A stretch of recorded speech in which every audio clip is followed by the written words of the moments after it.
Welcome back, guys. So a live transfer news update. Everything to do with Arsenal. All the latest transfer news. Of course, the window. Day number 2 of the transfer window. January is now open, of course, and we're here to give you the latest rumours as we do every single day.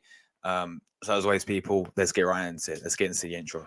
Welcome back, guys, to another Arsenal transfer news show. So Declan Rice has officially signed for Arsenal. Plays in before the start of the season. If this deal gets done before the start. Yes, guys. So we're joined by my man Luca to keep me company through and give him his thoughts, of course, with all the news we're going to go through today. Luca, mate, good afternoon, man. How you doing? Yeah, I'm good, man. I hope everyone's keeping well. Not the greatest weather out there. Just come back from the gym and smashed it on the legs today. And anyone wants to know about that. But I hope everyone's keeping well. Day 2, man, of the transfer window, and there's still no signing so far. So Edu out, Luca. Edu. Well, we'll wait and see what happens at the end of the month. But for me, Luca AFC is losing his patience with Edu at the moment. All right, man. Let's get right into the news. I think we should start with a bit from Fabrizio, in fact. A bit of good news for many of us Arsenal fans, because Tomiyasu, there's many reports of him leaving Arsenal, but according to Fabrizio Romano, he's gave an exclusive on this. Arsenal are now advancing to the final stage of Let me start that again, people. I'm still half asleep right now. Arsenal are advancing to final stage of negotiations for Tairiko Tomiyasu's long-term contract with a salary rise. It's getting closer. I understand Tomiyasu will not leave Arsenal in January. He's part of Arsenal's plans, despite links with Italian clubs and move. So yeah, there was about 3 to 4 Italian clubs in for that. Roma, Juventus, Napoli, all of these clubs are, even Bayern Munich from Germany, were actually linked with Tomiyasu.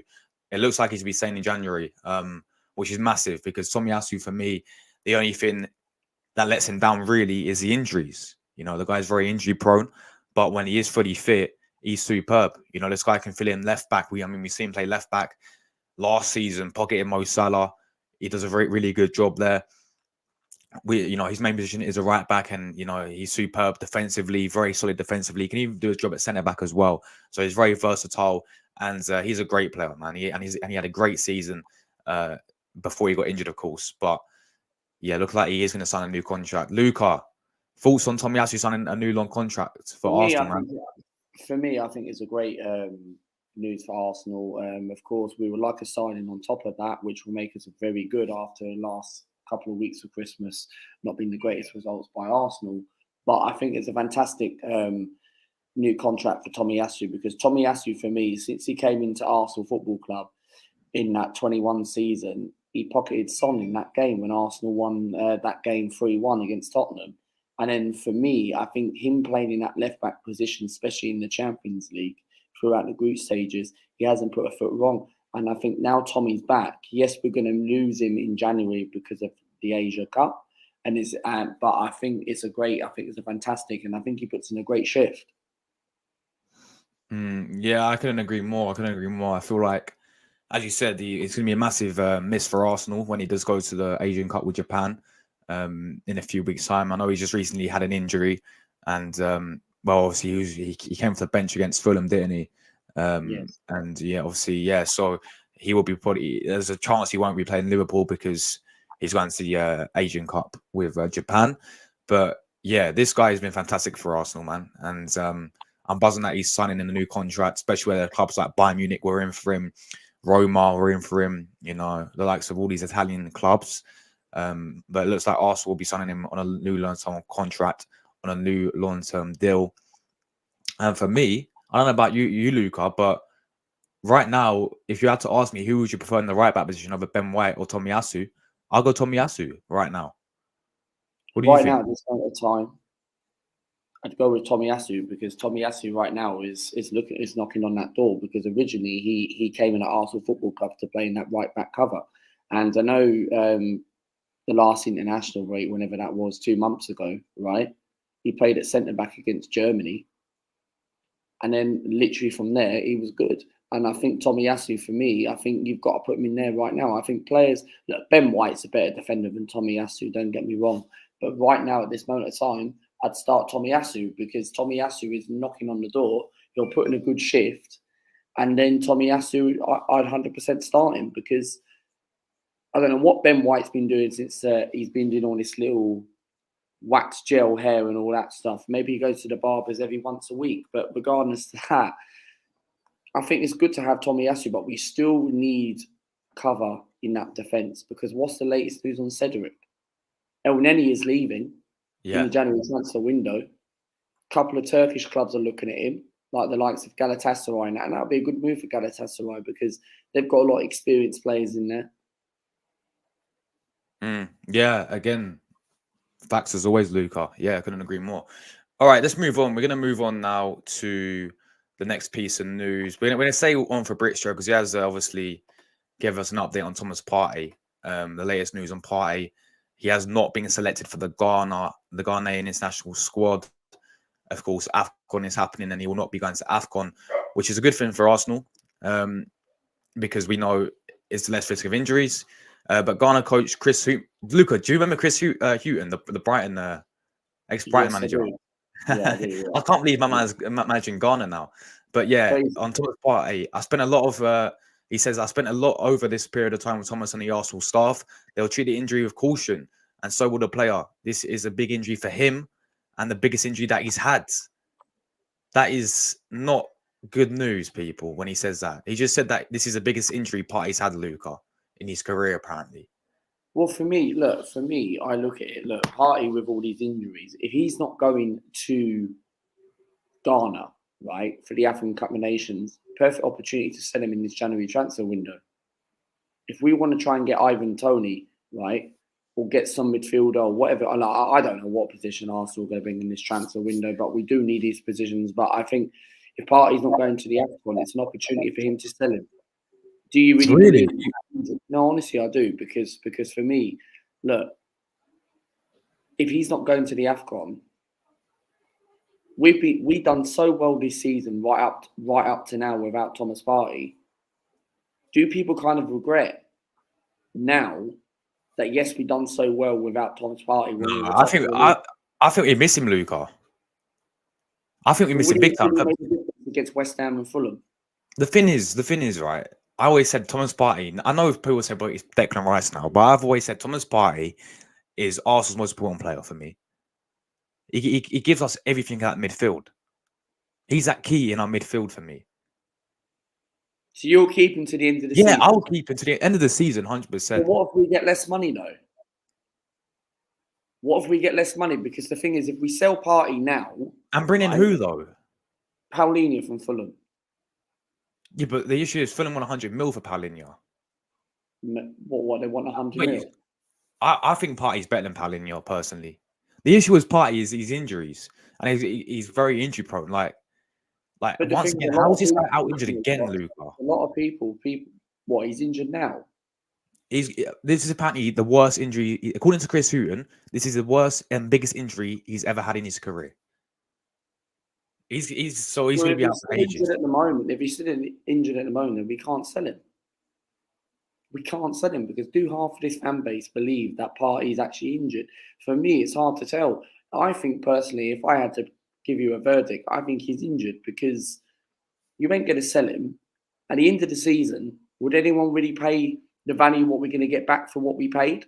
No. At the end of the season, if he barely plays from now to the end of the season, you're going to get 25 mil at best. Maybe even 20 million, which that is a lot of money we have lost. It is. But at the same time, if the guy's fully fit, when he is fully fit, I said, like, he's Arsenal's most important player, and I would keep him. The issue is like, his injuries. The thing is, he never had an injury at Atletico, I don't think. He never got injured at Atletico Madrid, did he, Luca? No. But ever since he came to Arsenal, he's been picking up a bunch of injuries. And we know, and, you know, I ain't going to sit here and because we, you know, this whole allegations going on with Thomas Partey, yeah, and all that still. That sort of died down a little bit, but that could be a factor in it as well. But maybe he is just injured. You know, he's not going to go AFCON. He's going to be out for probably a few months, I reckon, because Chris Hughton's he's very well. He's been very hyperbolic, isn't he, Luca, by saying it's the Yes. biggest injury he's ever had. And you know that he's been working with Arsenal, apparently Chris Hughton, for a while now about Thomas Partey. But for me, he's Arsenal. When the guy's fully fit, he's Arsenal's most important player. That's But just he my. is because look, I understand. 100% agree. And look, I think when Partey's fit, people wanted to see the Thomas Partey, Declan Rice, Martin Odegaard, right? And we saw it. We barely saw it. I think we saw it when We saw it in the Community Shield. That was it. in the Community Shield, and that was it. And then Arteta played him right back for the next 3 games after that. Did we not see it when we played Man United when he came on as a sub and he went back to basics? Yeah, but starting the game, we've only seen them start together once, and that was Man City Community Shield, and that's it. And I was there, and for me, look, I think if you sell Partey right now, who can you really get in January? Zubimendi doesn't want to leave into the summer. That's more of the long-term replacement. Yeah, I agree. I think maybe sell Partey or maybe don't sell him. I'm a bit 50-50 skeptical on it. And I feel like if you do sell him now, you're going to get someone like a Ruben Neves. Nah. Is he Partey replaceable? No. Douglas Luiz, is he Partey replaceable? He's a player. He's a good player, and I'll take Douglas Luiz, but he's not going to leave Villa in January. But he's not Thomas Partey. He's not a fit Thomas Partey, what Partey can do. Someone like Tchouaméni would be perfect replacement. Tchouaméni from Real Madrid. He will not come to Arsenal. Not in January. Not in January. No chance. No. 1, Arsenal have to win something big this season, and 2, Arsenal have to get Champions League football. Agreed. But that's what happens with Thomas Partey, guys. Apparently, he's still injured. But everyone in the chat, as always, make sure you guys leave your thoughts on everything we talk about today. Mbappe's free, Luca. Let's go for Mbappe, eh? Liverpool looking at him, man. Liverpool looking at him, yeah. Yeah, I'm not surprised. They're top of the league. But people saying keep Partey. Mindful says if he's fit, he's perfect for us. I couldn't agree more. For me, when he's fit, he's Arsenal's most important player. We will get onto this later on about Usman Diomande. But everyone in the chat, as always, make sure you guys leave your likes, comments, all that stuff. Really appreciate the support. All right, let's move on. We're going to move to the next piece of news now. That is Fabrizio's news out the way. We're going to move to a player out the door. We're going to get the out the door, Elneny. Mohamed Elneny looks like he could be Arsenal's first departure in January, according to multiple reports. So it says, we're going to read through this, people. So the transfer window is open. I have important transfer update on Elneny. Elneny may have played his final Premier League game for Arsenal after competing in the African Cup of Nations. The Arsenal midfielder could be heading into the Turkish league. He's already played in the Super League, featuring in for Besiktas. I think he was on loan there, wasn't he? Obviously, after struggling for opportunities and having a difficult making an impression of the Arsenal team. He's 31 now as well. Got a family as well at the Emirates. Transimport, the same team that we sold Pepe to, according to Fabrizio Romano, are interested in Elneny. However, he confesses that they're not the only club interested. Besiktas, Galatasaray, and clubs in Saudi are also interested. Mo Elneny attracting concrete interest from Transimport, but also more clubs are keen on signing him. Besiktas, Galatasaray, and Saudi clubs exploring conditions on the move. Elneny has been at Arsenal since 2016, making the club's longest serving player. He's made 159 appearances for the club, won the FA Cup, scored 6 goals since joining. He's given his contract expires in the summer. It'd be fantastic for Arsenal to sell him during the winter window.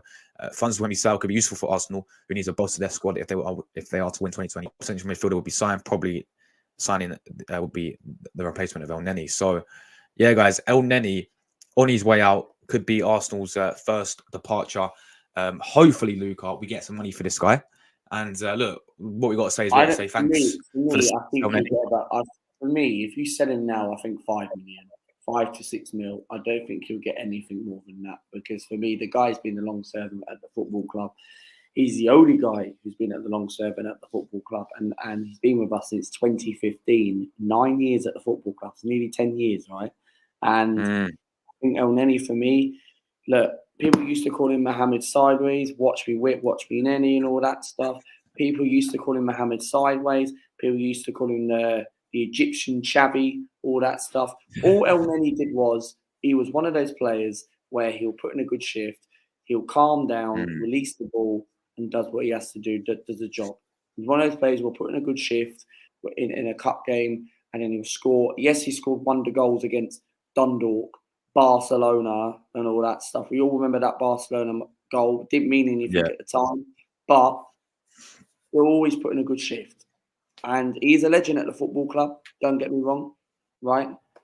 And I think he's got a mentality, man. I do think he has a mentality at the football club. I think he's one of the players who actually is passionate about this football club.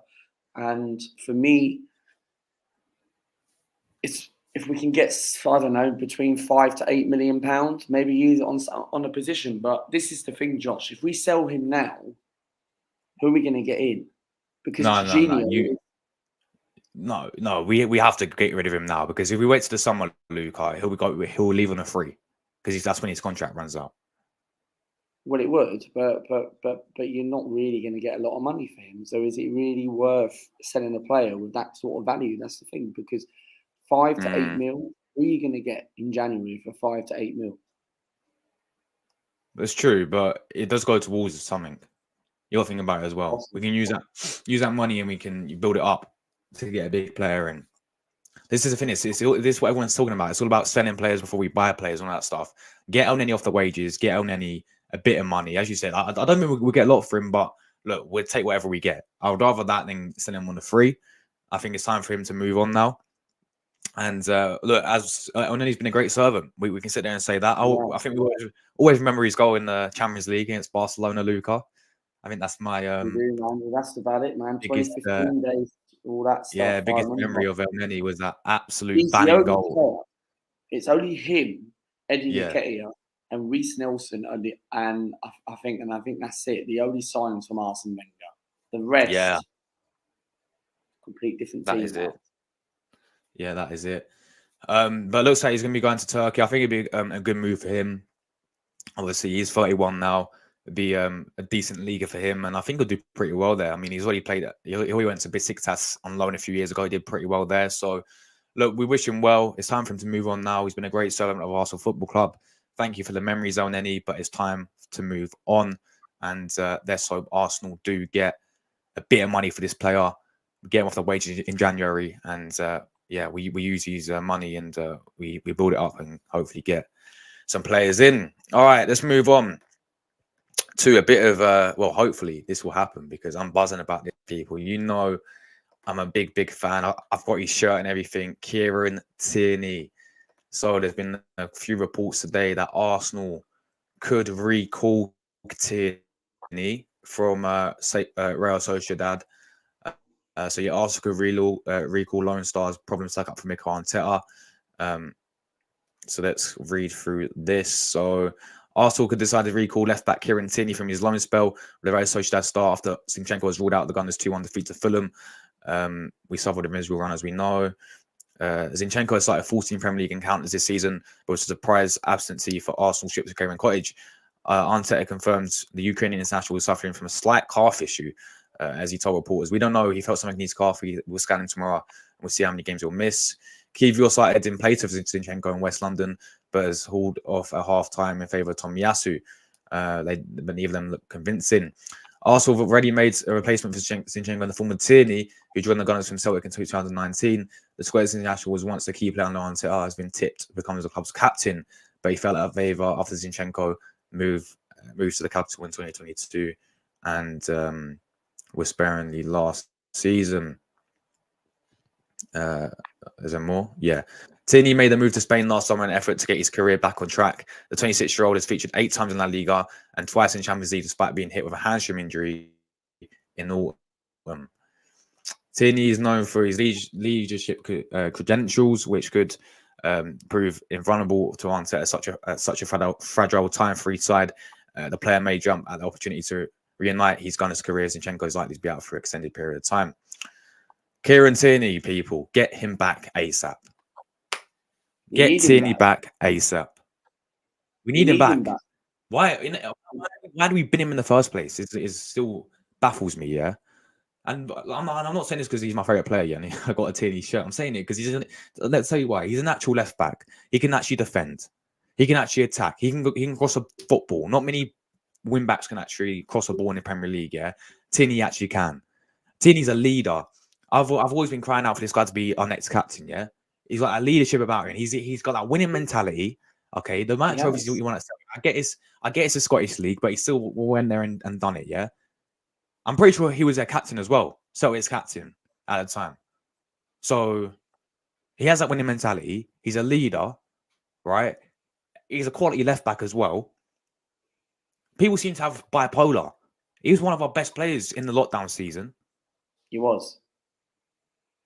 But no, we don't want him because we want to use all this inverted Zinchenko stuff. And we want to invert because he doesn't suit our system. How about bringing him back and get a natural left back? But this is the thing, right? Like, look, we should get Kieran Tierney back right now because we're struggling in that position. Zinchenko's not on the greatest form. He has a calf injury at the moment.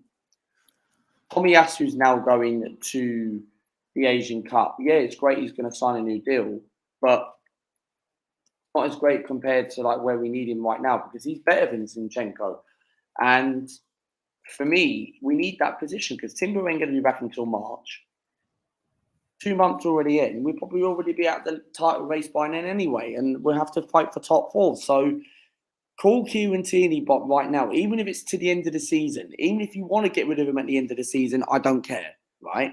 But we need Tierney right now, okay? Because if we can get him back right now, we might get a little bit of money. We might get 20 mil. We pay for this guy, what, 25 million? We might even get 20 mil, right? Because if we don't bring him back, Arsenal would either terminate his contract or we'll probably get about 10 million for him. And he'll probably end up going back to Scotland. Yeah, agreed. 100% we got to recall him back. I don't know, because it's a season-long loan deal, though. I don't know the whole ins and outs of this. I don't know if you actually can recall him back, but because he's on the season-long loan. But I think you can because Manchester United managed to call regularly on to Tottenham. He's gone back to Tottenham today. Has he? Yeah, it's on Twitter. He's gone back to Tottenham today. Twitter for Fabrizio tweeted it. Oh, so we must be able to then. Yeah, we must be able to recall Tierney back. I mean, people say, "Oh, but he's injury prone." It's funny because he's got a better injury record than Zinchenko does. At least he can actually defend, where Zinchenko can't. Exactly. This guy is solid defensively. This guy's got everything a left back needs. He scored in the Benfica in the Europa League. Yeah, exactly. That's what I'm saying. Like, people seem to have bipolar. People seem to forget how good this guy really was. One of our best players in the lockdown season. All right, other than that Aston Villa game where he slipped and had a disaster when he lost 3-0, other than that game, he was definitely one of our best players in the lockdown season. This guy was superb. Yeah, I remember his goal against West Brom, Luca, in lockdown season. That season, he was on some absolute smoke. Like, seriously, man, this guy is quality. And we've been him out to Sociedad. Why? Why are we bringing him out to Sociedad? Why has Arteta done that? Because he's got Zinchenko there. Because he likes to pick his wannabes. That's the problem. He likes to pick. He wants Zinchenko because we can invert. It's all about this inverted stuff with Arteta now. How about have an actual natural left back there who can actually defend? Because I'll tell you something now. If we make it out of the Champions League and we get quarterfinals and we have Zinchenko up against someone like, I don't know, Rodrigo from Real Madrid, you know what I'm saying? All these quick winners, we're doomed. We've already seen Zinchenko against Salah. We've already seen him against Kudus. We've seen Zinchenko defend all season. Not good enough defensively. Play him in the midfield. And then this is the issue. He played Kivior there. Kivior is good defensively, but as a centre back. Again, not a left back. I honestly don't. I don't understand it, Luca. I really don't understand it. Get Tierney back ASAP. This guy was quality. This guy is quality. We need him back as soon as possible. And like I said, if he goes at the end of the season, right, then fair enough. But we need cover in that position. Mm. No, we really do. And I get we got Timber coming back, who also can play there. I get Tomiyasu can play there as well. But let's be honest, yeah, we still need someone like Tierney in there. Yeah. Having that winning mentality, having that leadership, can actually go forward and cross a ball, can actually defend as well is the main thing. Literally, what I don't get what is wrong with Tierney. The only thing why Arteta doesn't rate him is because he doesn't suit Arteta's system. He doesn't invert and all that stuff. Seriously. Bring him back ASAP, people. So Arteta needs to be sacked his Arsenal, Alex. Welcome to the chat. How are you? yeah, a bit of Arsenal, Alex. Long time no see, Arsenal, Alex. Hope you've been well, my bro. Let's continue, Luca. So yeah, this basically rumors coming out. We looking like we can recall Kieran Tierney, and I'm not too sure about the ins and outs of the deals. Let's actually talk about players coming into Arsenal. Then we're going to start with the striker, Victor. Josh, I'll be right back. I'll be right back in 2 minutes. Yeah, no worries at all, man. Okay, yeah. Yeah, sweet. No worries. No worries. So, Victor Boniface, people, has been linked with a move to Arsenal. Of course, a Bayer Leverkusen striker. He's been on absolutely superb form for Bayer Leverkusen, in fact. So, yeah, new striker. So, hold on, let me get this. Arsenal news, Victor Boniface is the big January target. A new striker going to be well on the cards to the Arsenal this month amid their recent lack of goals. While Ivan Toney and Victor Osimhen has been linked, a new name has emerged. According to the Spanish outlet, Fajitas, I don't know how you pronounce that. I don't know if I even said that right. Bayer Leverkusen's Victor Boniface could be the man the Gunners turn to. So yeah, I mean, let's talk about this guy then. Victor Boniface, people. Victor Boniface. This guy I'm telling you right now is a Victor Osimhen regen. Yeah. If we can't get Osimhen, don't worry, we can get Victor Boniface. That's his regen. So we're going to check this guy out, obviously, on football, big up football every single time. But yeah, I've heard a lot of hype about this guy. Lots of hype about Victor Boniface from Bayer Leverkusen. I actually remember this guy, hearing his name originally when he played for this Belgian side called Union Saint-Gilloise. You know the team that was in Liverpool's group stage in the Europa League this season. He played there, and he's banging goals for fun in the Belgian league. But he's still 23 years old. His current value is 41 million euros. They'll probably want more for him, considering how well Leverkusen doing this season under Xabi Alonso. I mean, look, they're top of the league still, aren't they? I think they're still unbeaten. I still think they're unbeaten. So yeah, Xabi Alonso's having a great season. He's being a big part of why they're top of the league with the goals he scored. I mean, he's bagged double digits already in terms of the goals. In 16 matches, he scored 10 goals. You know, so bagged 7 assists. Leverkusen, you know, have been on some, of course, absolute on fire this season. So these are clubs so he's at Union Saint-Gilloise. He's bagged 17 goals in 51 appearances. He's bagged 16 goals for Leverkusen in 23 games. So he's played 20. I mean, that is a good record there. And he's also Bulldog Glimt as well, where he's about 21. That's where he started his career. Literally, this guy is the Osimhen regen, people. And I've watched this guy. I've heard a lot about this guy. This guy's a killer in front of goal. He's got that killer instinct in front of goal.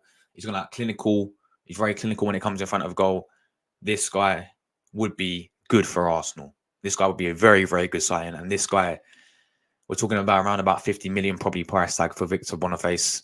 You know, he's valued at 41 million, but we are targeting this player. I'm sure there'll be many clubs, but the issue is I just don't, considering that he's top of the league right now with Leverkusen, yeah, why would they really let this player go? You know, considering this guy's top of the league with Leverkusen right now. So it'll be a move in January will be very unlikely. I mean, the summer would be definitely open to sign this player. But if we can't get Ivan Toney, this guy would be a very, very good alternative. Very, very good alternative because obviously I haven't watched Bundesliga. And I will, I'll tell you what, I will drop, I'll drop a link in the chat. Let me do this quickly. All right, let me just quickly do this. There we go. Links there, people. Anyone's welcome to come on out there, say. As I was saying, big up to me now. Bring Boniface to Arsenal, please. Yeah, agreed. I'd take him, definitely. I would take him. But yeah, these are his traits compared to the best forwards in the world. So yeah, I mean, this guy loves the shot. 94% shot attempt, 83% goals, 10% defensive because he's a striker. Aerial duels is 48, 55 chance to create, 70% touch rate. So yeah, this is currently he's shooting all these stats here, people. Any of you statisticians want to look at that, then feel free to. Passing is there, possession wise is there. Look, these are all the stats, people. But obviously, I'm using the eye test. This guy looks very, very good. He's at the end of the day, I know he's Bundesliga as well, but he's got that clinical edge. He does have the clinical edge which we need. We've got Tom with us. Yes, Tom. What are you saying, man? Not bad. Yeah. Thanks for having me on. No worries, bro. We're just going through the latest transfer news. We've just spoken about a few players leaving. Elneny's leaving. We spoke about Tomiyasu signing a new contract. We've spoken about Tierney coming back on loan. Now we're talking about Victor Boniface. So yeah, give me your thoughts on this player, man. Would he be a good striker? Would he be a good signing for Arsenal? Boniface definitely wouldn't be my first option, but to be completely honest, probably I'm not sure if I'd take him or not. I know he's one of the top goal scorers in the Bundesliga. Him and the Stuttgart striker were making quite a lot of attention, but for me, I think if we're signing a striker, it's got to be Ivan Toney, or Solanke. They need to be Prem proven for me. If they're not Prem proven, then what's the point? And because there are exceptions, of course. Usman I take, for example. He's not Prem proven, but of course I take him. But yeah, I don't know. I think I might have. I'd probably pass on this one, to be honest. This guy's like the Usman regen, to be fair, though. Literally, like they're both Nigerian. They both got the same name. They both play very similar. Alf, bro, you all good? What are you telling me, man? Yeah, you doing, man? Yeah, I'm not too bad, bro. Listen, man, I just want to start from. I feel like the two losses. It's. I'm not saying I'm not praying that it happened, but I'm just saying it's kind of good because it shows that we lacking in that kind of situations that we need to fix it. Because I just feel like if we don't fix it, like if it would have happened in the middle of January, because basically initially I was thinking about like, because I heard news that they were trying to get like defenders. Basically, we need more strikers. We need attack than defend. Not that we don't need, but we need attack. So I'm happy that it happened before January. So now we could focus more on attack. We could buy 1 or 2 defenders, but we need more attack because just like I said, I've been saying million times, it's just not a number 9. Martinelli, I don't understand what is going on with him. Saka is trying. Educator, I never rated him. Sorry, but see, we lacking over there. And the other issue and the other thing is, if we don't have attack, people are not scoring. You don't want the last issue we don't want is Declan Rice getting injured. So Facts. In the game, if you playing as a midfielder, if your strikers are not scoring goals, the midfield and the defense is getting more pressure. That is going to make you do more. And when you do more, that's going to bring more injuries. So for the defense and the midfield to have ease in the game, strikers need to score. So that's the problem. Now, and the other thing, so Zinchenko, I don't get it. I really don't get it. Tata, stop being stubborn. Just use the man in the midfield. Take him off defense. Put in the midfield, man. Put him. The man could play number 10. He plays midfield or 8-10, whatever for Ukraine. Why are you trying to force him? Yeah, facts. Like, why are you trying to force him? Pep was a genius. Pep took him off. He was benching him. That's the reason why Pep benching him. Why are you trying to force him? Man, just like I said, I'm happy that the losses came before January, so we could figure it out. But Victor Boniface, I've checked him out. He's a little bit better than Jesus, Yeah. but we need for me, we need a how should I even put Usman type. Mm. Tony, I rock with him. I'm not saying Boniface is not good because like every single day, any player I see Arsenal link him to, I go check them out. I Yeah. check them out. I check them out. I just don't come here like I don't check Boniface.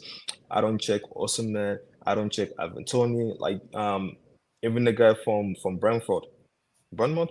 Yeah, Brentford. Like the guy I forgot the name. Or Solanke, whatever. I don't Oh, check them out. Solanke, yeah, from Bournemouth, Yes. yeah. Yeah. I'd rather take him than Boniface. It's just that the difference between him and Boniface, he have more power. But Solanke much more Mm. clinical. He's much more Mm. clinical. The thing is, we don't need somebody to play midfield for us. No. Boniface goes too deep. That's why I say there's a little bit different between Boniface and Jesus. He's much more number 9, but he goes deep too. We want somebody to be in the backs. Solanke stays in the backs. Osimhen stays in the backs. Yeah, facts. Tony drops a little bit, but it's much more. But he have more power. Yeah. But the thing that he's not that fast to do counter. So when you look at strike, you got to look at that too, because you got to be fast to counter. Because if Martinelli holds the ball running the wing, you have to sprint. There's no jogging. There's no you have to sprint. But just like I said, man, I'm just I don't want to say too much, but I feel like let's just spend the money on Osimhen or Everton. Like let's just spend the money because Yeah, you need agreed, bro. quality. You need quality at this time. You don't need no half and half. Just spend if Everton is 100, put an extra 20. Get Yeah. Osimhen. No, I couldn't agree more, man. I couldn't agree more. Tom, mate, who'd be your ideal striker for you for Arsenal to go and sign? Oh, Ivan Toney, easily. Ivan Toney. I take him over anyone at the moment. You know, someone that scores goals, which is something that we've lacked this season. Jesus, what makes Jesus is, you know, his link up play. He brings the wingers into play, even though, to be completely honest, he clearly hasn't done that very well this season. But Tony does that. You know, he'd work the channels. He'd get on the end of so many chances with this creativity that we've got. And yeah, I think he'd be a perfect fit for Arsenal. Maybe someone like Osimhen, who's more similar to Haaland than Toney is. Yes, he's a good striker. He would score a lot of goals, but is he exactly what we're looking for right now? No, I think our best option's Ivan Toney for me. Yeah, no, I've always said that as well. I think Ivan Toney, I think we just need that clinical striker up front, and I think Tony Oshman, both of them, really match that. You know, so as for Oshman, you know, he's got a release clause about 100 and something million, however much it is. But at the same time, Tony would be similar. You know, Brentford are going to do everything in their power to hold out, and they probably want at least 100 million for Tony as well. So the point is, like, we all need a striker. We have to go and spend that money, that big money, on a new striker. I mean, the last time we did it was Aubameyang, wasn't it? That was a few years ago. I think we got him for about 50 million from Dortmund. But you saw Aubameyang came in and that elevated us massively, didn't it? And I know it really didn't work out the end for Aubameyang, but he was still a great player for us, and he still had some great seasons. You know, so we need to do the same here. But all right, last player I want to talk about is Usman Diomande, guys, because apparently we've contacted the family to try and sort out a move for Usman Diomande. We've been linked with this player from Sporting, this centre back. Tom, what do you think about Usman Diomande? Well, to be completely honest, I don't know too much about him. But I've only heard good things about him, so can't be that bad, can he? But how much would he cost? I mean, that could be a downside to it. If we're gonna go spend whatever it was, like 80 million on this guy, when we should be using it in other positions, in my opinion. Yes, we do need a defender. I'm not saying we don't need a defender, But for this price, when you could go and get someone cheaper like an Anderson or a Hato from Ajax, someone like that, Diomande probably isn't our best shout. Although I do hear where people are coming from rating this guy so highly. But yeah, I don't really know that much about him. So yeah, and what happened last time we signed someone from Portugal? It don't work. Viela. It doesn't work. But, This guy's been hotting up a lot of interest. Been very hyped. I think this guy played against us in Europa League, one of the games. I think it was the second leg when they'd done us on penalties. But yeah, no, he's obviously so much hype going around this guy. He's a centre back. As you said, like I do think we need to go and get another defender, especially when there's talk about Kivior. We want to bring Kivior off as well in January. So, Alf, mate, what's your thoughts on Usman Diomande from Sporting? Germany, excuse me. Germany, he's a good player. He's strong. He's fast. He's good in tackling. Because there's certain things when you look for in a player, and also he makes good judgments in terms of key areas. He have all the qualities, but just like the other guy said, right? Everything for me is the pricing. If he costs above 60 million, there's no reason for you to spend over 60 million when you know you have it. The main issue is the striker. Now, bringing their money, he's going to start over Saliba. He's going to start over Gabriel, because it makes no sense for you to spend 60 and above million for somebody to be on the bench, whereas you need a striker, which is the main priority from my perspective. It's not that we don't need them, but the price will be a factor to me. 30 to 40, I'll take him. But I will not take nothing above 60 to 70, 80, where we know for sure we have a bigger issue with Eddie Keita and Jesus. That's my problem with it, that situation. But actually, he's a good player. He's fast. He's IQ. He knows when to tackles, and he's strong. And I like I said, I like strong defenders, people that could read the game and trying to be in positions and trying to they put their bodies on the line. That's what it is, boy. Would they start over our two center backs? If he's not going to start with two center back, I don't think it's wise for us to spend that type of money. And I know Sporting, then they're not going to ask for no cheap. They're not going to sell their players cheap. So they're going to want, and besides, Premier League teams, they spend a lot, so they're trying to cope as much they can. Now, I was looking at, because I was doing on a player that Arsenal was linked to. He plays for Sierra. I forgot the name of the team. He's very, very good. Which I checked it out. I think Spurs are trying to go for him.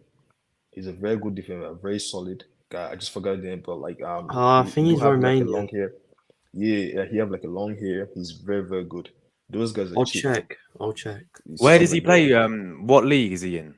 Serie A. Yeah, Syria. Does he play for Bologna? The Spurs. I believe that he's very Arsenal, because every single day, I'm just saying, every single day, any players I see in Arsenal or any teams linked to Spurs, Man U, whatever, I check them out, because I'm trying to see if we could get these guys. We need big names, but that big name right now, from my perspective, gotta be the number 9. Oh, 100% agreed, man. Because they're gonna come expensive. So let's spend big on number 9 and trying to take some of these players, the Spurs, Man U, all these teams they want. But spend big, we're supposed to spend, and that is number 9, not center back, whereas they're coming in to be a backup. Yeah, no, that's a great point. You know, as you said, they want 60 million, and I agree. Like, he's not going to play over Saliba. Let's be honest with it. Saliba's, absolutely class this season, and he's not going to go with Gabriel, because ideally he's a right centre back, and Gabriel's a left centre back. So he's going to be in there as part of the depth. And exactly, why would you want to splash 60 million when there's other priorities which are, which we need to go for, like a striker?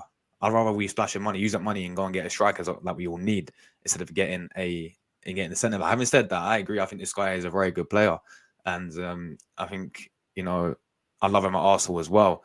The question is Eddie going to go and splash this much for a centre back when we've got two great centre backs already in Gabriel and Saliba? We'll have to wait and see, but yeah. I do think we need a defender, though. I do think we have to go and get another defender, but I also think there's main priorities. Someone said, would you rather take Diomande, Sergio Roberto, or Hato? The Hato guys from Hato's the Ajax 17-year-old. Hato. Really? Yeah.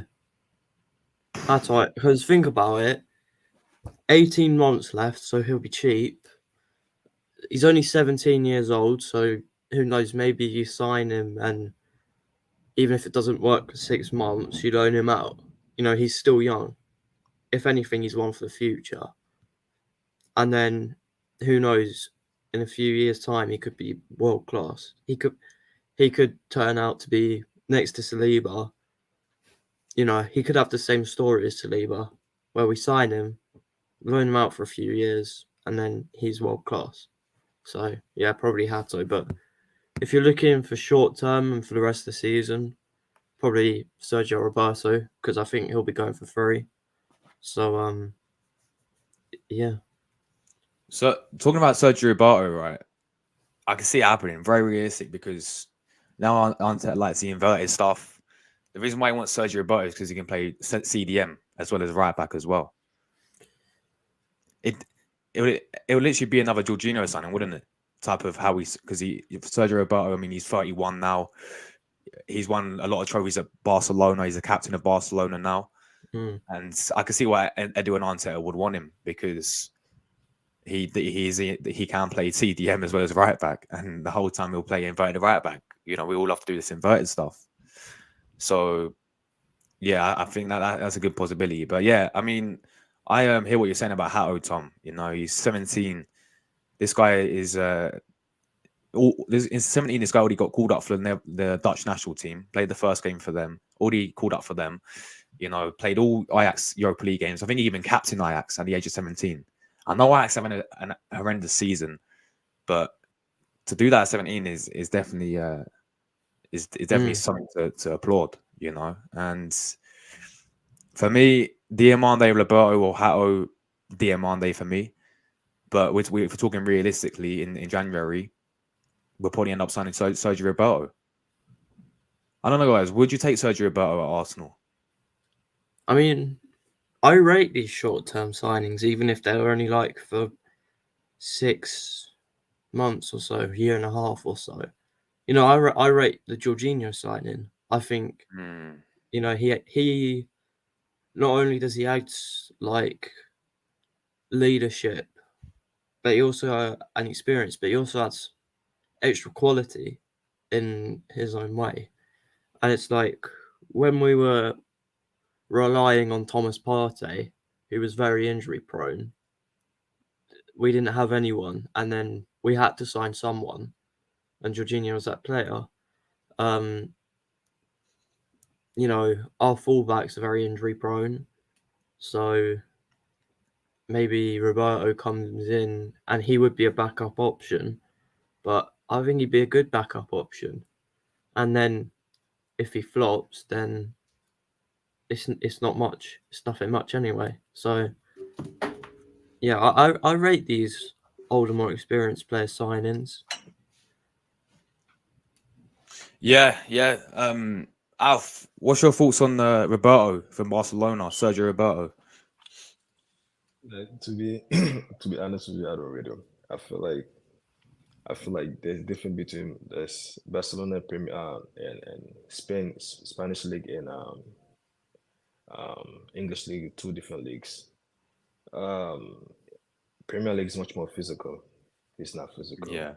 And also he's to my perspective, I think he's slow. So I'd rather take Hato. But my only issue with Hato is it's not an issue because he's 17, he's too young. So because I was doing my research on him, I watched him a couple of times. He's fast, he's strong, and his IQ is very, very good. But like the only issue I have with him, just looking at him, he's raw. Like he does some raw tackles in the box, and I looked at him, and that was an issue. But I know for sure he will learn from there because he's coming. He will be a backup. He will back up really good, and he's I could see him being a leader in the team. But Diomande, he's just expensive, and I don't just like I said, I don't think he's coming. He's much more expensive, and also getting expensive just to be on the bench wouldn't make sense. And Roberto, I just don't rate him. I don't know. I just don't rate him. I just Yeah. think no disrespect to Jorginho, because Jorginho was once in Chelsea, but Roberto will be exposed. That's for sure.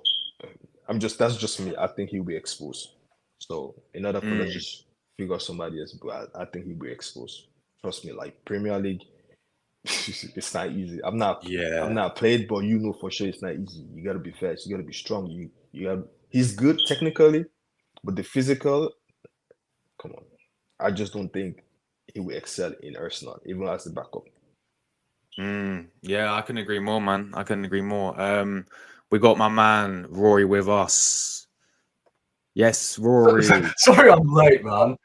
I still like a No million worries. takes for that transfer daily. Oh, did you finish filming it? Huh? Did you finish filming your transfer video? Yeah, just now, but I had to take like a million takes because my voice just kept playing up. I've got a really sore throat, man. No worries at all, Jesus. man. We're just going through the latest news today. We were speaking about Diomande. What's your thoughts on him, man, from Sporting Lisbon? Yeah, I've watched him a couple of times. Lies. I've watched comps. But yeah, the comps I've watched of him, he looks strong, cozy on the ball, strong in the tackle, and obviously he would be a backup for Saliba. So I'll take him in a heartbeat. And considering the fact he's 20, he's got room to grow. So I'll definitely take him. But you know they want like 60 mil for the player. Yeah. It's like, I mean, I'm hearing that Arsenal have contacted his family over a possible move in the summer, and I'm like, well, we need him now. Like, yeah. But do you really see us splashing 60 million when we need other priorities there? I don't know. I think with transfers, right, we may need to be patient because FFP are up our arses at the moment. So it could be one of them, including Ivan Toney, like 100 million for him. So it's going to be one of them patient deals to get done. Diomande, I mean, obviously he would be a lot cheaper, than I would say De Ligt, who we've been linked with recently. I mean, I spoke about him today, and I don't know, like where the future will hold with the likes of Gabriel and that. If we do sign De Ligt. Now, it's just a rumour, but still, like, if this rumbles on for the rest of January, then it's clear that Arteta really wants him. So if we end up getting De Ligt, obviously he's not going to want to sit on the bench. He's going to want to start. The whole thought process is to shape up a centre-half partnership of Saliba and De Ligt. But there you've got Gabriel, who's not going to want to sit on the bench either. So, yeah, for me, Diomande makes more sense than signing a De Ligt so far this January, in my opinion. Yeah, and plus with De Ligt, he's on like 200. He's on above 200 grand a week wages as well. Is he? He's gonna want lots of wages. That's the issue with De Ligt. I think he'll be similar price to Diomande as well. And De Ligt is injury. I mean, he's been out injured as well. He's played 5 games for Bayern Munich this season as well. So has he? Yeah, so there's that as well. Like, I actually rate De Ligt. But, I thought obviously at Ajax he was superb. Even at Juventus he had a good season. But Bayern Munich hasn't really worked out for the player. But I agree. I think Diomande would be a great signing. But yeah, we also spoke about Victor Boniface. What's your thoughts on him, Rory? he's had a great season, hasn't he? 16 goals, something ridiculous like that. I don't know. I've always said with these sort of players who have had a decent 5-month spell, allow them to progress until the end of the season and then maybe buy them in the summer. But look, if we get him in January, the form he is in, I think this could be a decent striker to bring in, a decent plan B for Ivan Toney. And I think he would be less expensive than an Ivan Toney, for instance. I really would. Obviously, it would take time for Boniface to adapt to the Premier League, but they've got a goal scorer right there. So I would take him, but I don't know whether it's the best idea going for him already when he's only had, 5 months at Leverkusen. So maybe allow him to keep doing what he's doing and then buy him in the summer. That's just me. No, I do hear it. Yeah. Look, I also I haven't asked you three this about Tierney. I spoke about Tierney. Yeah. Apparently, we're looking to recall him back. I don't know the ins and outs of the deal, but Tom, bro, is it time to recall Kieran Tierney in January? If we can do it, then just do it. Honestly, he fits this team more than Zinchenko does, and we signed Zinchenko for this new system. Yet Tierney is still the better option, and we loan him out. We get rid of him. If we recall him, that's a dub. We just need to do it. We recall him, get him in this team. He can cross the ball. You know, he'd provide Martinelli or whoever's playing on the wing with overlapping runs. You know, who cares about this whole inverting thing? It doesn't matter anymore. If anything, do it from the right-hand side with Timber when he comes back. But, yeah, if we can do this, then do it. But I honestly, I don't see it happening. I don't see it happening. But I mean, I'm hearing that Tavares could get recalled because of the amount of playing time he's received at Forest. Not the Olympic sprinter. No way. Yeah, but it may be a case of us recalling him and then selling him back straight up. Yeah, off. send him alone off of that. Yeah. Alf, bro, what's your thoughts on Tierney? Should we recall him back in January? To be honest with you, that should have never been a question because there's different style of players, right? His own mindset's defend first, whereas Zinchenko attack first. It's two styles. Now we've been exposed. Zinchenko has been exposed. That's why every team we play, they tend to focus on Zinchenko's wing more. So, like, hands down. I mean, they could call him today. They could even fly him back today. Like, at this point, Zinchenko has tried, but it's clear that the man defensive thing, defending is not his strength. So, either will bring what you call it, because Kivio is a center back. He's a good player, but he's a center back, not a fullback. Let's try. Ateta need to stop making these players look bad because putting him out in the wrong position is good. You're going to decrease his market value. Put him where he's good at to increase his market value when you're trying to sell him. And he's not because he's not that fast. Like you being a wing back, it's crazy because you having fast attackers coming at you. One silly mistake is either PK or you're giving out like a free cross in the box. Zinchenko is not that guy. It's crazy. Put him in the midfield where he's good at. He could create. To be honest with you, I feel like he's much more technical than, I don't want to say Odegaard, but he's like he could do better. And also like these two games, no knock on Odegaard. Odegaard holds the ball too much. There's sometimes you just need one pass.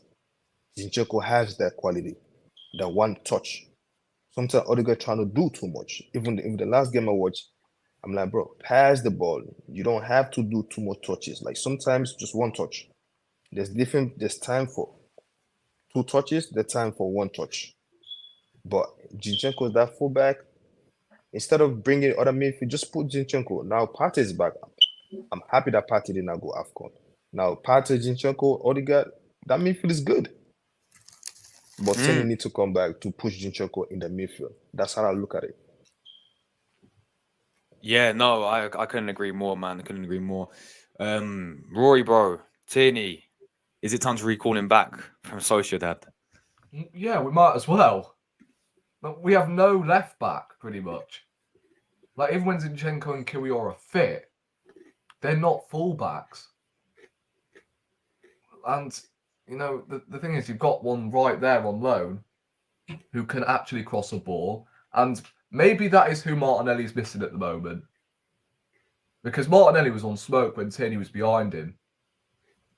Because Tierney would actually give him the ball. Zinchenko is in midfield and he has to do these flipping long diagonal passes towards Martinelli, which, yeah, doesn't work.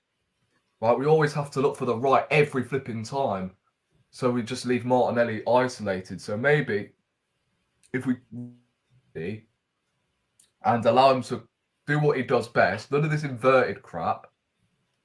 Because look, on paper, our best fullbacks are Timber and Tierney. Like Timber, I would almost argue, can actually invert better than Zinchenko can. And that's just me. So if you go Timber at right back, so he can then invert, you can then allow Tierney to do what he does best, and it's Von down that left-hand side and whipping crosses. And obviously Timber's injured right now, so we can't do anything about it. So if Tierney was going to return, then he would have to be forced into that midfield again, unfortunately. But if we had a right back like Timber, if he was fit, he would invert into the midfield and Tierney would be able to play as an actual almost a right back, left back. So look, for me, this is a no-brainer. Like, we don't have any other left back. No left backs are available at the moment as we're speaking. So you might as well just recall him and use him for the rest of the Premier League season. I mean, he can't be worse than Zinchenko defensively. Like, people say he's always injury prone. Bro got injured for less games than Zinchenko last season. Exactly. The same with Partey as well. Exactly. Like, everyone tells me that both of them are flipping injury prone. I know Partey has been injured for years since he's come to Arsenal, but last season, in our most important season as well, going for a league title for the first time in 3 decades, right? Partey has been available whenever he can. It's just City at home that he wasn't available. Zinchenko has missed numerous games last season, yet he always gets a free pass.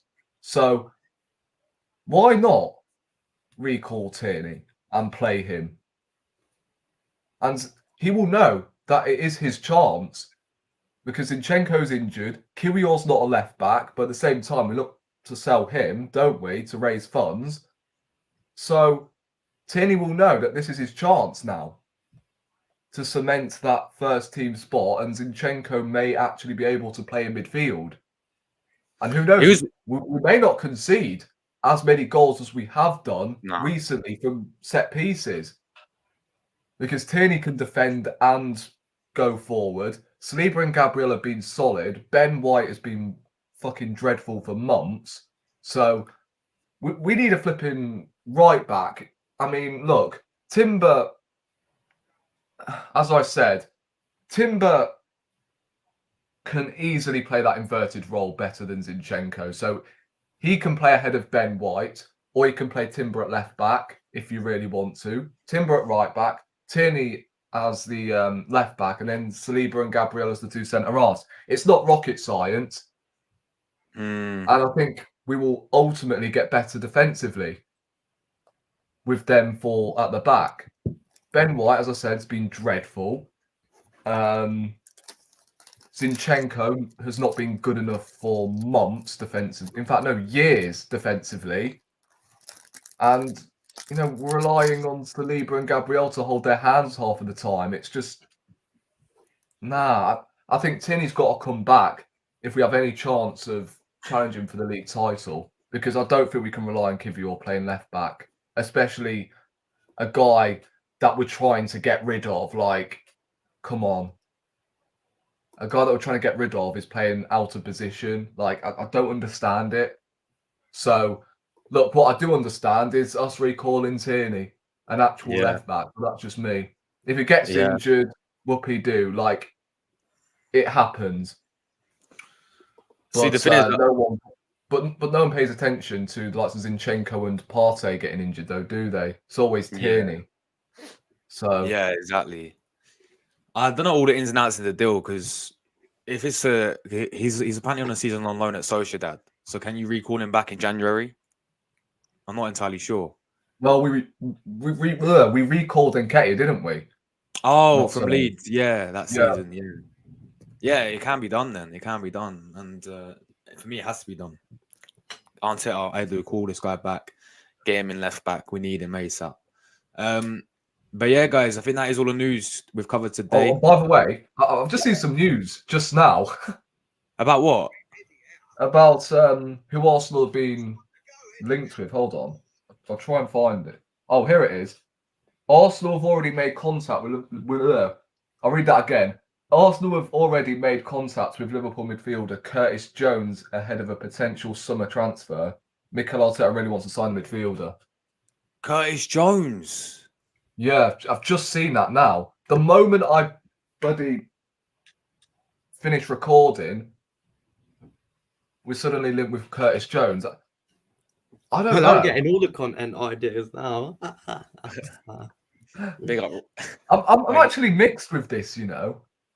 I don't know. He's having a great season with Liverpool. He's been playing really well. Yeah. To be honest with you, I feel like you should not believe everything you see online because that makes no sense. Like, we're trying to upgrade? They will bring in the likes of Curtis Jones just because he's scoring in Liverpool.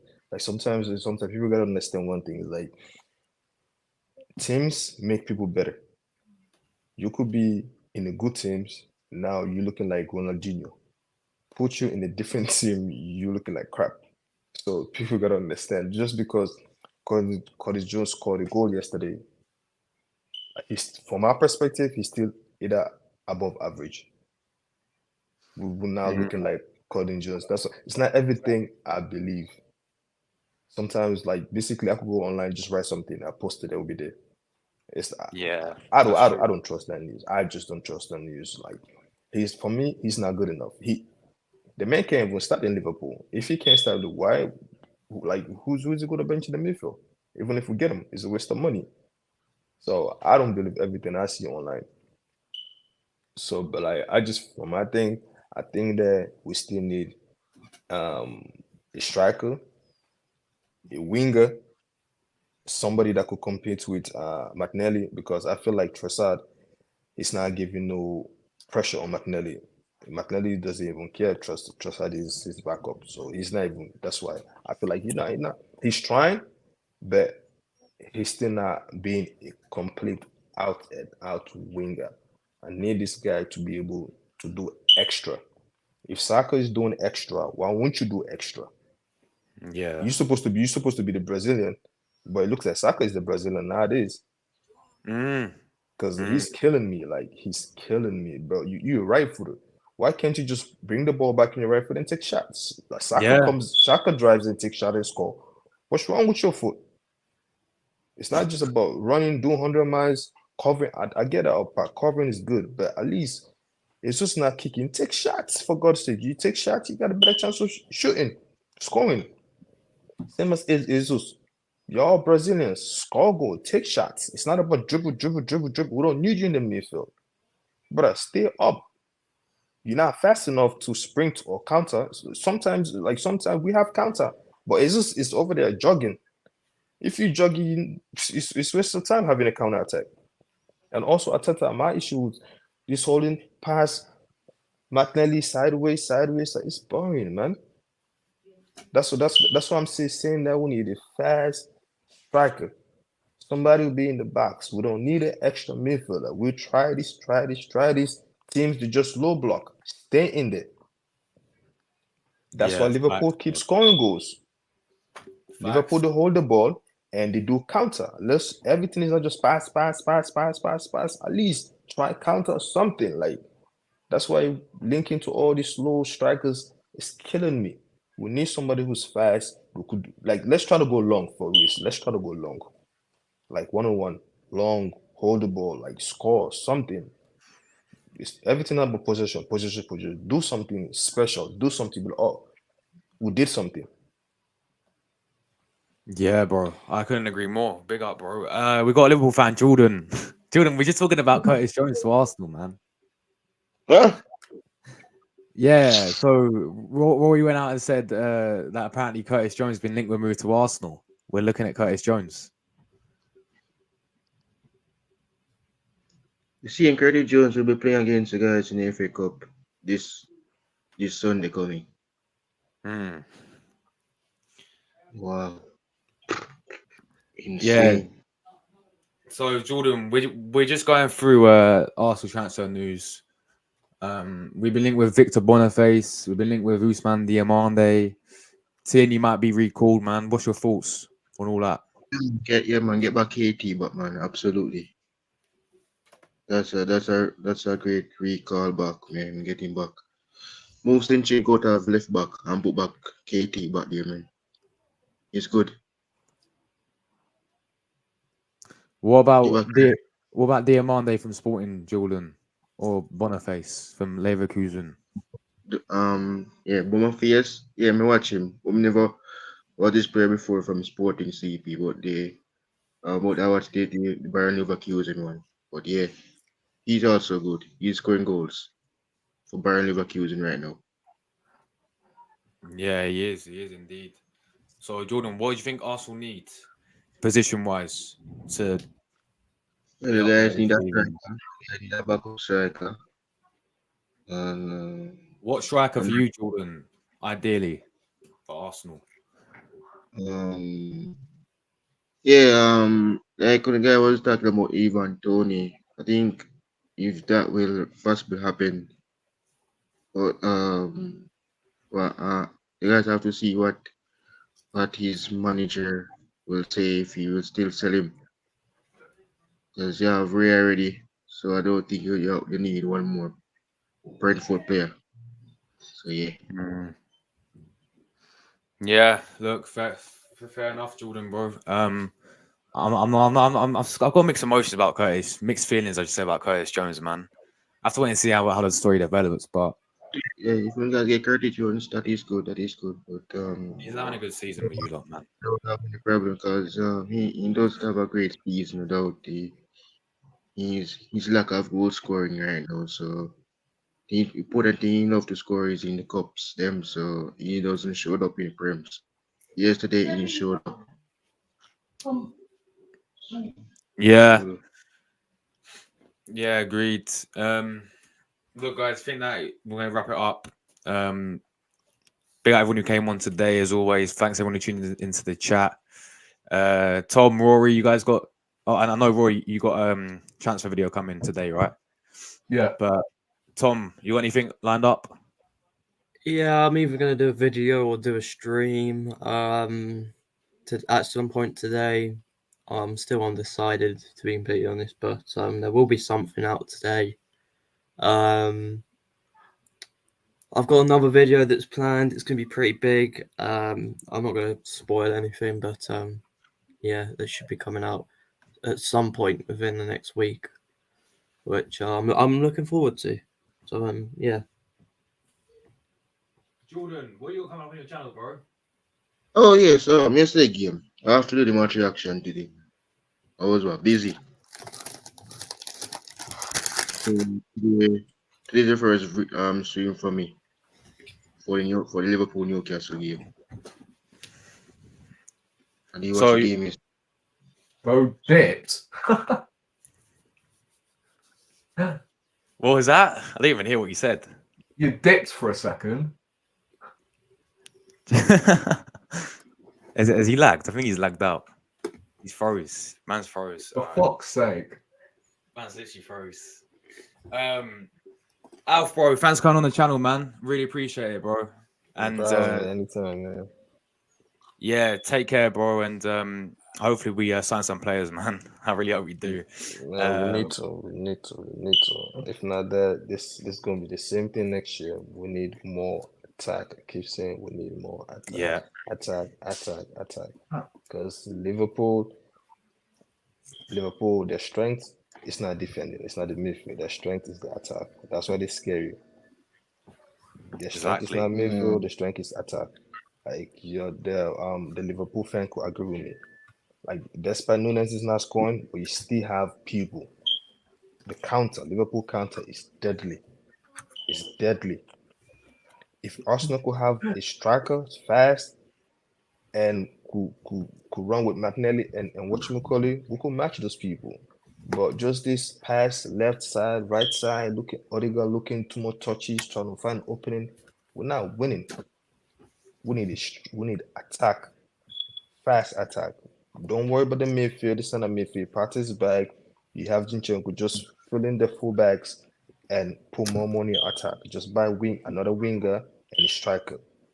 That's our issue. Because if you're not scoring, the midfield and the defense is gonna have pressure. And they cannot keep a lot of pressure. They cannot keep the pressure for a whole 90 minutes. And the biggest thing that could happen to us if, God forbid, Rice put a hamstring, because he's going to be doing a lot of covering. If your striker is not scoring, the winger is not scoring, the midfield have to do a lot. That is where hamstring comes in. I'm not saying I'm a pro, but I play football, so I know what it is. Yeah.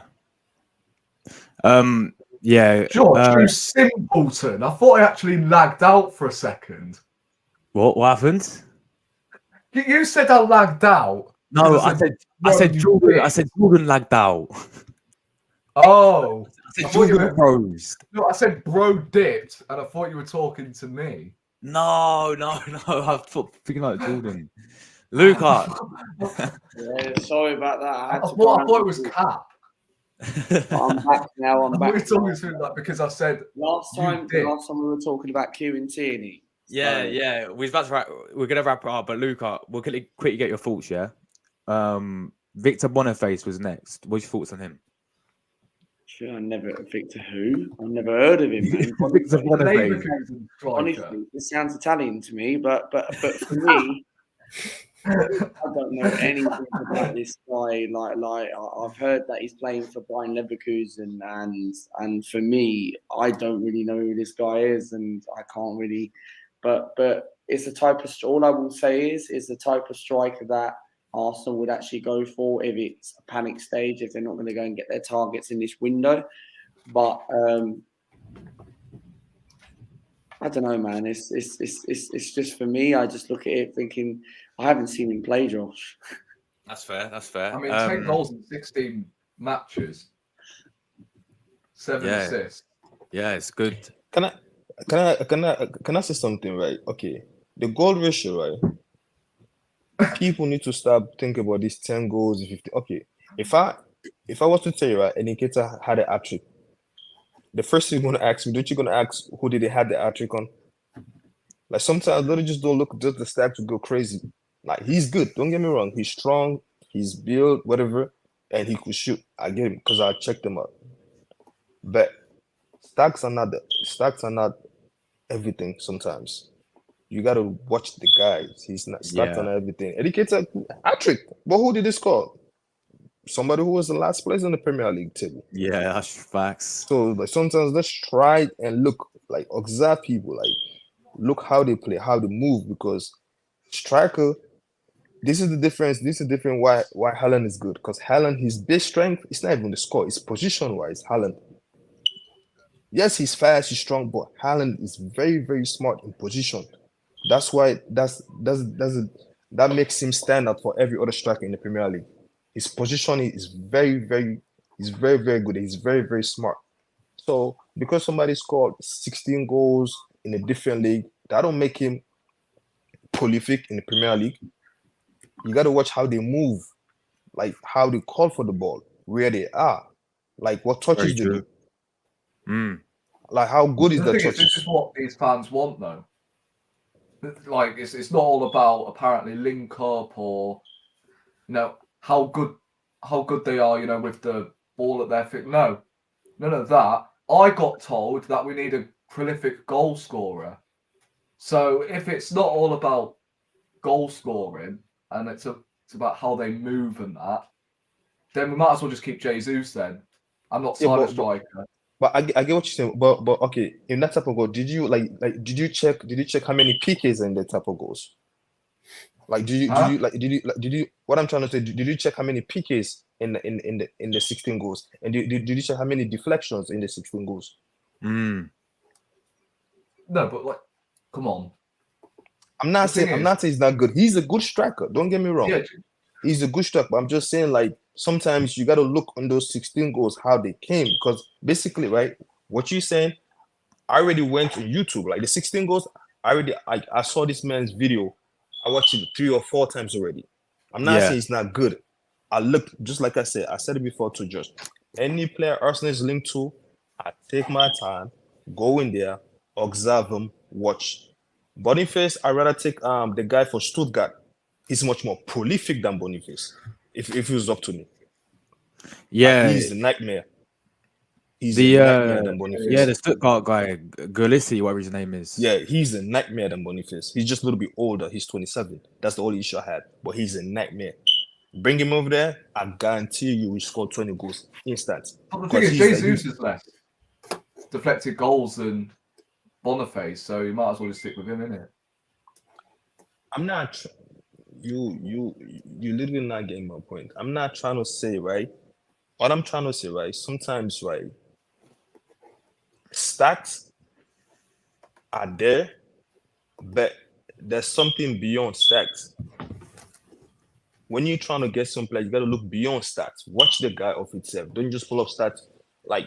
Just like I said, Educator have a better stat than Jesus, but it's Educator better than Jesus? Educator have a better stat than Jesus, yes or no? But he's a better than Jesus. I mean, look, I agree. I don't pay too much attention to stats. I watch football with my eyes to see how good they are at football. And if you score goals, then yeah, fair enough. And if I can see it, good, you've scored a goal to get us over the line. But the thing is, I don't understand why people are saying, "Oh, we need a prolific goal scorer." Yet Boniface is this. It's all about now how he moves and how he supplies others. He's got 7 assists so far this season as a striker. So look, I'm not saying I'll take him now, but I think by the end of the season, if he's still scoring, then I think you should go after him, because we've seen this plenty of times where players have had one season wonders, and I think if we wait until the summer and he's still continuing that goal scoring tally, then yeah, we should go and get him. But right now he's been doing it for 5 months now. In fact, no, not even 5 months. 2 or 3 months he's been doing it for. So that's why I think we should maybe wait for Boniface until he starts scoring more, and then we can go after him in the summer if he's still continuing his form. But that's just me. Yeah, to be honest with you, I don't want to, but I agree with that. Let's give him time. Let's see if it continues. I feel like right now we need a proven goal scorer for us to compete with Liverpool, or in order to win. We don't need no upcoming, prospect. We need a proven goal scorer to compete, because now we're 5 points behind and we're in 4th place. We don't want nobody no experiments, or if he's going to do this. No, let's just try and bring a fox in the box. We're not looking for no midfielders. Even if it comes to us, sign 2 strikers. If it's up to him, just sign 2 strikers. Because I know one will work at this point. We need striker bad. With no strikers, I'm telling you, the worst thing could happen to Arsenal if Declan Rice gets injured, and Declan Rice is doing a whole lot covering. Because if you're not scoring goals, that ball is coming back at you. And when it's coming back at you, now you got to do a lot. And when you're doing a lot, injuries creeps in. That's just the nature. You score 3 goals, you could take those people out. But if you're trying to catch up, it's a problem. But we need attack. We need defense, but we need attack. Someone that could help. Yeah, facts, bro. Someone Mindful says Saniano Jimenez false. Is that the guy, the Mexican from Feyenoord? I haven't seen a lot of him. I don't know about you guys, but I haven't watched enough of this guy. I've heard a lot about. I've heard a lot of our fans hyping him up though. From Feyenoord, he's a Mexican guy, but haven't seen a lot of him, bro. Luca, before we go, your thoughts on Usman Diomande? For me, with Usman Diomande, I think I said this before and I've addressed this on my channel. Look, I think Diomande would be a good signing. Ivory Coast international, played it against us last season in the Europa League with Mikel Arteta. I think it would be a good signing for Arsenal. Sorry about that. I think Eddie's calling you Luca. But the thing is, I think it's a good signing for Arsenal if it happens, because for me, I think it's more of like a great backup to William Saliba. I'm not going to lie, and 100% will take him. And if we do get him, I think it's going to be more of a loan deal and an obligation to buy in the summer. Yeah, that's fair, man. That's fair. Look, guys, I'm gonna have to wrap it up. Everyone who joined, everyone who tuned in as always, and yeah, we're back to some more transfer news as always, guys. Take care, everyone, and we're out of here. Cheers, guys.